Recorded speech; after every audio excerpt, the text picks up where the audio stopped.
Hello and welcome to this tech tip by Optiro. My name is Laurie Hassall and I'm a senior consultant in geology. Now this video is all about duplicates and more specifically field duplicates, and I'd like to focus on diamond drill core field duplicates.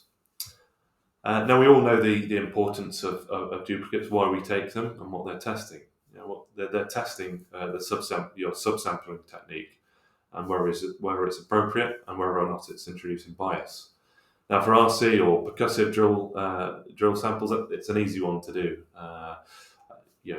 Usually spear samples are taken of drill spoil, and an opposing spear is taken as a duplicate, and that tests the subsampling technique. Now, for diamond drill core, it's often a little bit different. Often, the preferred method is to half core sample diamond drill core.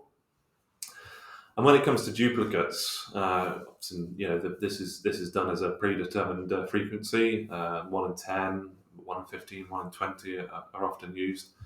But when it comes to taking a duplicate of diamond drill core, more often than not, a quarter core sample is taken of the opposing half core. So what you're doing essentially is testing a half core with a quarter core, an apple with a pear. And is that appropriate in terms of the volume variance effect? And when you're testing the half core versus quarter core, you're not testing like for like. Another method that companies can adopt is splitting the original half core into two quarter cores and submitting the two opposing quarter cores as an original and as a duplicate.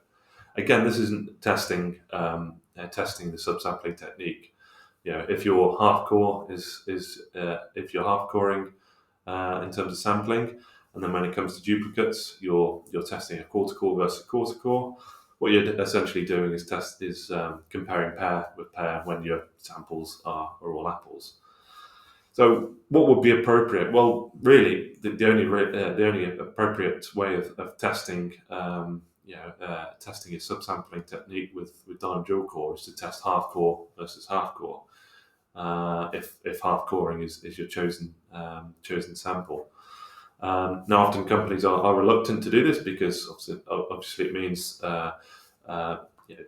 destroying sections of drill core. But my view is that this should be done from an early stage to ensure that there isn't any bias that's introduced with your subsampling technique. And often this is important for coarse or nuggety deposits. You want to ensure that your half core is a sufficient subsample, and it might be the case that it isn't. Half core samples may introduce a bias if it's a nuggety deposit, and in that instance, maybe a different volume subsample is more appropriate, and maybe it's even whole core samples. So it's important to test this test this at a very early stage in a project life, and ensure that you aren't introducing any bias in your subsamples. So thank you for listening to this technical tip, and if you're interested in more podcasts by Snowden, then please subscribe. Thank you for listening.